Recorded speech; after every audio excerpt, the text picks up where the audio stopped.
Hi, Evan Cardabiano here. Today I'm going to show you how to tie a blowback rig, which is one of my favorites. This rig has great hooking properties and an excellent hook hold. I caught the 31-pound fish pictured here on one, as well as several mid-20s in a recent session. I'll also show you how to splice a Leadcore leader. Alright, so here we have the components to make our rig. Got some size 4 mugga hooks, some large size ring rigs, some swivels with the, in this case, a link lock swivel, but any sort of quick disconnect swivel will work. Some little anti-tangle sleeves, lead clip with the tail rubber, 5-pound ultra skin. I like the brown color, but all the colors will be just great. Doesn't really make much difference, especially not for the fish that I'm typically fishing for. And then brown Camaflex Leadcore. Nice, easy to work with Leadcore, so makes everything a lot simpler to deal with. And then some pop-ups of your choice. So first, we will make the Leadcore. Generally take off about 2 feet or so. It is enough. That. I'm going to pull out a couple inches of the Leadcore, snip that off, and then I like to hold it down the braid coating down here, because otherwise the Leadcore can slide inside and you end up having to cut it again and it just kind of turns into a mess. So I hold it down here and pull it out, so now you have a couple inches with no lead in it. Take your splicing needle. I generally start somewhere near where the lead ends. Push it in for maybe half an inch. Make sure you go all the way past the latch. Grab the very end. Grab the end. You just ease it through. If you pull too hard, the splicing needle might break off, so I typically just kind of wiggle it a little bit and it comes right through. And what I do next, this may be difficult with this wind, but I blob the end a little bit, and then I pull it down and kind of twist the blob in. And that keeps it from opening back up, and you don't have to use glue or anything. It makes a nice strong hold, so it won't let go. On the other end, I'm going to clean this up just a little bit.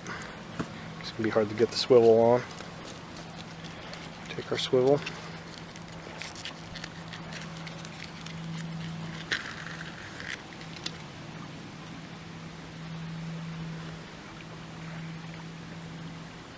Pull out the same amount of Leadcore.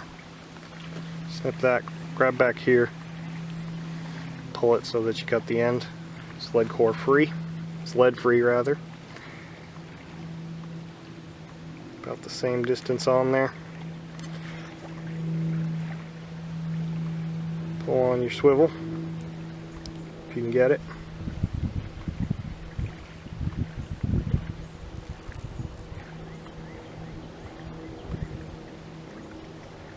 Grab the kind of fluffy end. Just wiggle the, don't do any strong pulling or it'll break your needle. So ease it through.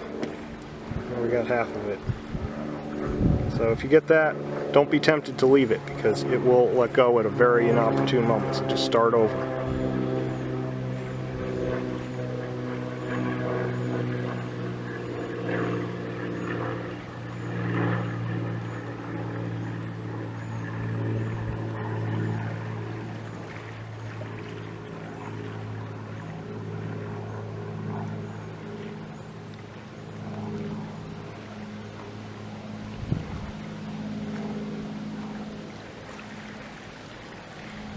Pull it through. In this case, cut off some of the, just blob it a little bit again, and then kind of take it with your fingers and wrap it around, and that'll make it fairly tight against the Leadcore, and that's it. You have a loop on one end, swivel on the other. So now we can go ahead and put the lead clip on. Slide your latch hook needle through there, flip it down, and then just pull it straight through. And there you have that. Pull that in. That's the Leadcore leader and with the lead clip done. So set that aside. Alright, now for the hook link. So I'm going to take probably about 14 inches. You can use shorter or longer, but I tend to like my hook lengths on the longer side of things. Set that off. Set that aside. Once you got your hook link cut, generally take out about 5 inches or so. Take the stripping tool here, just strip off the coating. Now you can use your teeth or other methods, but you got to be careful with that because you can really mess up your teeth, and you can also damage the hook link. But as you can see, it's perfectly stripped with no damage.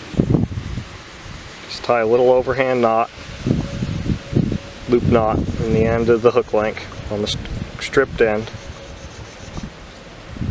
Snug it up. Trim off the excess.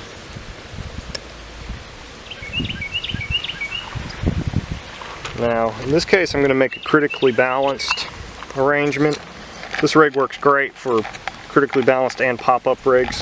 It also works for bottom rigs as well, especially snowmans or something that have a little bit of buoyancy, but I feel a little bit more confident with either critically balanced or pop-up arrangement. So take your pop-up.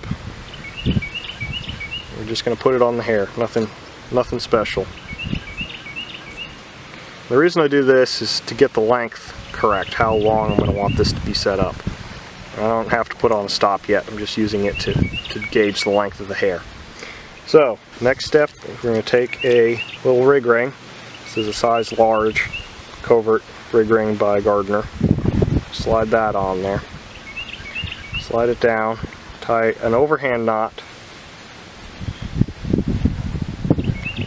to secure that in place. Now, with this rig, I like the hook bait to sit pretty close to the shank of the hook, so I do not make the hair very long. Make it real short. And then I'll generally do 2 passes with the overhand, otherwise it'll slide when you get a fish, or sometimes just when turtles or catfish messing with it, so you do 2 overhand knots, holds it a little bit more securely. Alright. We're going to slide on our hook. In this case, it's a size 4 munga. I find size 4 is a pretty good size for this sort of presentation with smaller hook baits. It gives a really good hook hold, and really it keeps the fish on there quite well. I'm going to make about half a dozen twists and just tie a knotless knot. 1, 2, 3, 4, 5, 6. And then we're going to put it back through the eye of the hook to complete our knotless knot. And there I have it.